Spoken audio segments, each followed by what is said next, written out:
नमस्कार साथियों, आज की क्लास में आप सबका स्वागत है। आज की क्लास में हम हिंदी व्याकरण से संबंधित महत्वपूर्ण प्रश्नों पर चर्चा करेंगे। तो आइए हम आज की क्लास को शुरू करते हैं। हमारा आज का पहला प्रश्न है, किसी वस्तु, व्यक्ति, स्थान, भाव या गुण के नाम को क्या कहते हैं? आपके पास विकल्प दिए गए हैं, सर्वनाम, विशेषण, संज्ञा, अव्यय। तो इसका सही उत्तर क्या होगा? सभी लोग अपना उत्तर कमेंट बॉक्स में देते रहें। बिल्कुल सही। जिन साथियों ने ऑप्शन नंबर स बताया है उनका उत्तर सही है, संज्ञा कहते हैं। ठीक है। हमारा अगला प्रश्न है, व्युत्पत्ति या संरचना के आधार पर संज्ञा के कितने भेद होते हैं? आपके पास ऑप्शंस में है 3, 4, 5 या 6। तो इसका सही उत्तर क्या होगा? साथियों, प्रश्न को ध्यान से सुनना है, उसके बाद ही अपना उत्तर देना है। प्रश्न पूछा गया है कि व्युत्पत्ति या संरचना के आधार पर संज्ञा के कितने भेद होते हैं? बिल्कुल सही। जिन साथियों ने ऑप्शन नंबर अ बताया है उनका उत्तर सही है, और जिन्होंने ऑप्शन नंबर स बताया है उनका उत्तर गलत है, क्योंकि आपसे पूछा गया था व्युत्पत्ति या संरचना के आधार पर। तो व्युत्पत्ति या संरचना के आधार पर संज्ञा के 3 भेद होते हैं। कौन कौन से होते हैं? रूढ़, यौगिक और योग रूढ़। ठीक है। ये 3 भेद होते हैं आपके संरचना या व्युत्पत्ति के आधार पर। हमारा अगला प्रश्न है, अर्थ के विचार से संज्ञा के कितने भेद होते हैं? आपके पास ऑप्शंस में है 3, 5, 4 या 2। तो इसका सही उत्तर क्या होगा? बिल्कुल सही। जिन साथियों ने ऑप्शन नंबर ब बताया है उनका उत्तर सही है। अर्थ के विचार से संज्ञा के 5 भेद होते हैं। कौन कौन से होते हैं? व्यक्तिवाचक, जातिवाचक, द्रव्यवाचक, समूहवाचक और भाववाचक। ठीक है। ये 5 भेद संज्ञा के अर्थ के आधार पर होते हैं, जबकि व्युत्पत्ति या संरचना के आधार पर संज्ञा के 3 भेद होते हैं। तो साथियों, आपने ध्यान रखना है इन दोनों प्रश्नों में क्या अंतर है। ठीक है। हमारा अगला प्रश्न है, निम्नलिखित में से कौन सा शब्द व्यक्तिवाचक संज्ञा है? सॉरी, एक बार मैं प्रश्न फिर से पढ़ देती हूँ। प्रश्न है कि निम्नलिखित में से कौन सा शब्द व्यक्तिवाचक संज्ञा का है? आपके पास विकल्प दिए गए हैं, गाय, पहाड़, यमुना या आम। तो इसका सही उत्तर होगा, बताइए इनमें से व्यक्तिवाचक संज्ञा का उदाहरण कौन सा शब्द है? बिल्कुल सही। जिन साथियों ने ऑप्शन नंबर स बताया है उनका उत्तर सही है, यमुना व्यक्तिवाचक संज्ञा का उदाहरण है।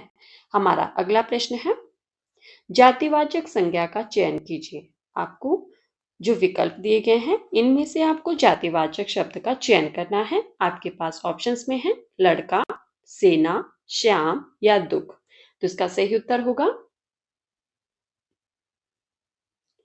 बिल्कुल सही। जिन साथियों ने ऑप्शन नंबर अ बताया है उनका उत्तर सही है, लड़का जातिवाचक संज्ञा का उदाहरण है।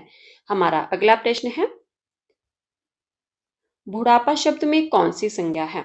आपके पास ऑप्शंस में है जातिवाचक, व्यक्तिवाचक, भाववाचक या द्रव्यवाचक। तो इसका सही उत्तर होगा,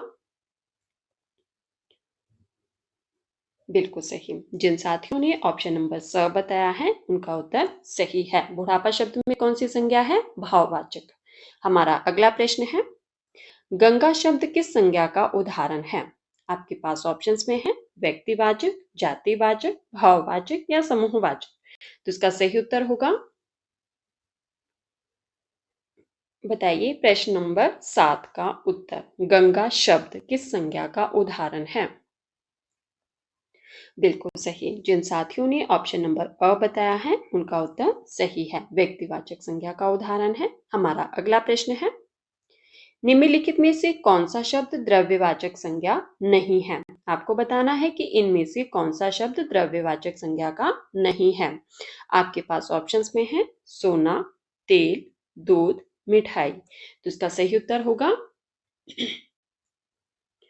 बताइए इनमें से कौन सा शब्द द्रव्यवाचक संज्ञा का नहीं है, और साथ में अगर हो सके तो ये बताना है कि या फिर किस संज्ञा का उदाहरण है।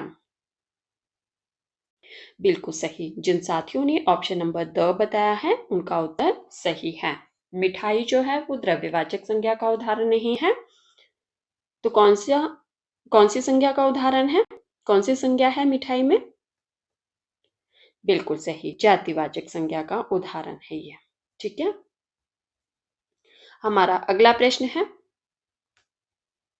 सभ्यता और कठिनाई शब्द संज्ञा के किस भेद के अंतर्गत आते हैं? आपके पास दो शब्द दिए गए हैं, सभ्यता और कठिनाई। आपको बताना है कि यह संज्ञा के किस भेद के अंतर्गत आते हैं। आपके पास ऑप्शंस में है जातिवाचक, भाववाचक, व्यक्तिवाचक या समूहवाचक। तो इसका सही उत्तर होगा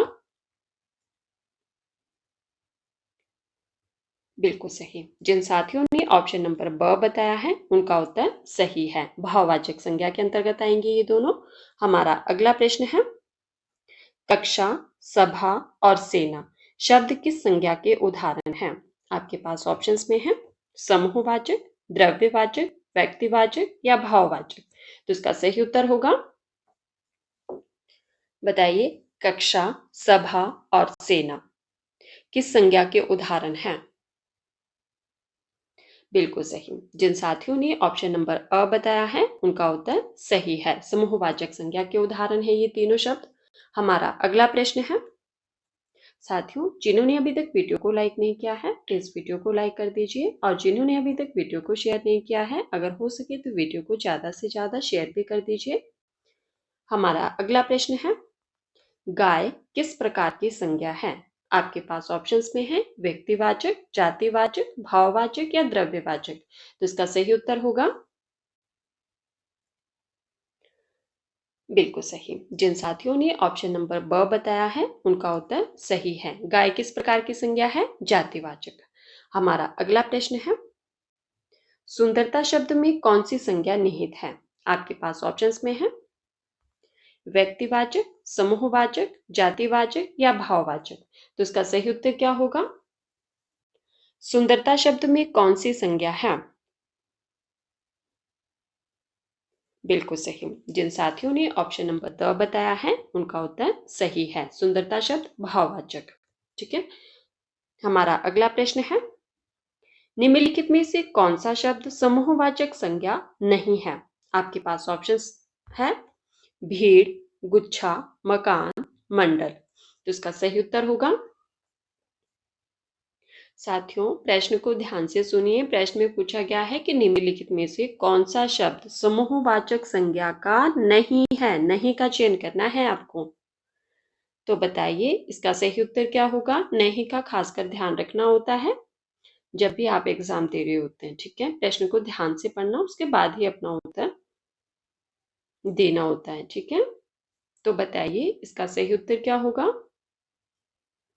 बिल्कुल सही। जिन साथियों ने ऑप्शन नंबर स बताया है उनका उत्तर सही है, मकान जो है वो समूहवाचक संज्ञा का उदाहरण नहीं है। हमारा अगला प्रश्न है, आजकल हमारे देश में जयचंदों की कमी नहीं है। इस वाक्य में रेखांकित शब्द कौन सा है? जयचंद किस संज्ञा का रूप है? आपके पास ऑप्शंस में है व्यक्तिवाचक, जातिवाचक, भाववाचक या समूहवाचक। प्रश्न को ध्यान से सुनिए। प्रश्न है कि आजकल हमारे देश में जयचंदों की कमी नहीं है। इस वाक्य में रेखांकित शब्द किया गया है जयचंद। तो आपको बताना है कि जयचंद किस संज्ञा का रूप है। बिल्कुल सही। जिन साथियों ने ऑप्शन नंबर ब बताया है उनका उत्तर सही है, जातिवाचक संज्ञा का रूप है। ठीक है, हमारा अगला प्रश्न है, पंडित शब्द से बनी भाववाचक संज्ञा कौन सी है? आपके पास शब्द दिया गया है पंडित। आपको बताना है कि पंडित शब्द से भाववाचक संज्ञा कौन सी बनेगी। आपके पास ऑप्शंस में है पांडिताय, पंडिताई, पंडितों या अ और ब दोनों। तो इसका सही उत्तर क्या होगा?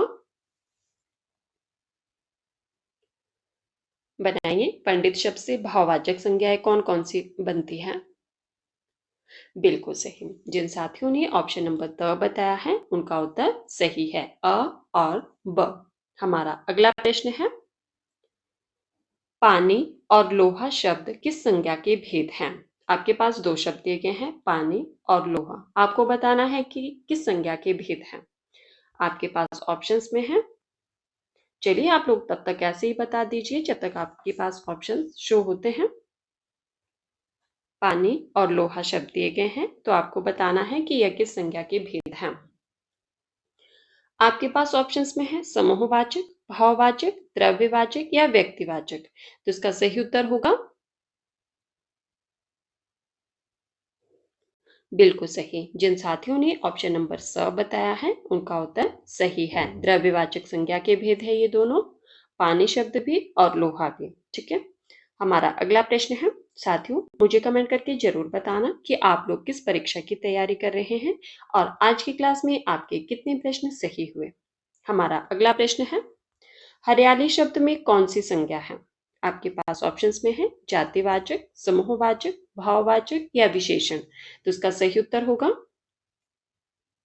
हरियाली शब्द में कौन सी संज्ञा है। बिल्कुल सही। जिन साथियों ने ऑप्शन नंबर स बताया है उनका उत्तर सही है, भाववाचक संज्ञा। ठीक है, हमारा अगला प्रश्न है, राज्यपाल, कवि और अभिनेता में कौन सी संज्ञा है। तीन शब्द दिए गए हैं आपके पास, राज्यपाल, कवि और अभिनेता।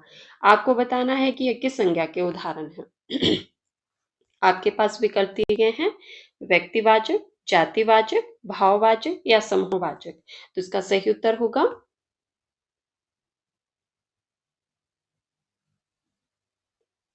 बिल्कुल सही। जिन साथियों ने ऑप्शन नंबर ब बताया है उनका उत्तर सही है। किस संज्ञा के उदाहरण है ये, जातिवाचक संज्ञा के उदाहरण है। हमारा अगला प्रश्न है, भाववाचक संज्ञाओं का निर्माण कितने प्रकार के शब्दों से होता है। प्रश्न को ध्यान से सुनिए। प्रश्न दिया गया है कि भाववाचक संज्ञाओं का निर्माण कितने प्रकार के शब्दों से होता है। आपके पास ऑप्शंस में है 3, 4, 5 या 6। तो इसका सही उत्तर होगा बिल्कुल सही। जिन साथियों ने ऑप्शन नंबर स बताया है उनका उत्तर सही है। भाववाचक संज्ञाओं का निर्माण 5 प्रकार के शब्दों से होता है। चलिए अब आप लोग मुझे बताइए कि ये 5 प्रकार कौन कौन से हैं।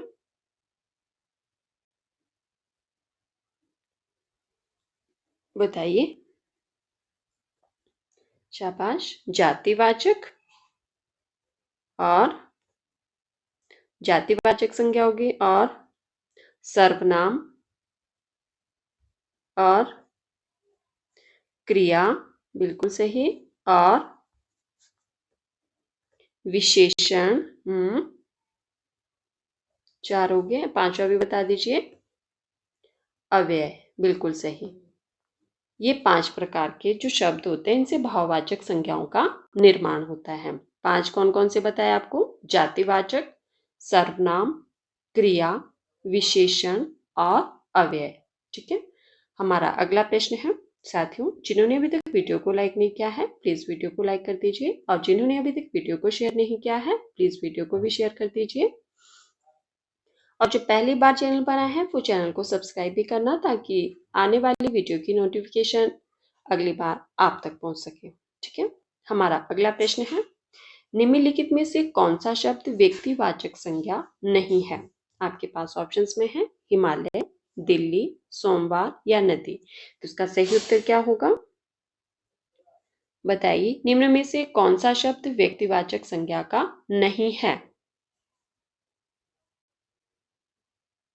बिल्कुल सही। जिन साथियों ने ऑप्शन नंबर द बताया है उनका उत्तर सही है। नदी जो है वो व्यक्तिवाचक संज्ञा का उदाहरण नहीं है।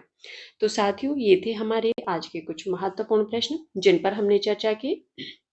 अगर आपको क्लास थोड़ी सी भी पसंद आई हो तो प्लीज़ वीडियो को लाइक कर देना और वीडियो को ज़्यादा से ज़्यादा शेयर भी कर देना। जो साथी पहली बार चैनल पर आए हैं आप चाहे तो इससे पहले वाली जितनी भी क्लासेस हुई है हमारे चैनल पर वो हमारी प्लेलिस्ट में अवेलेबल है, आप लोग वहाँ से देख सकते हैं। ठीक है, और जो साथी पहली बार चैनल पर आए हैं वो चैनल को सब्सक्राइब करना, बेल आइकन को प्रेस करना ताकि आने वाली हर वीडियो की नोटिफिकेशन आप तक पहुंचे। ठीक है, धन्यवाद। मिलते हैं अगले क्लास में।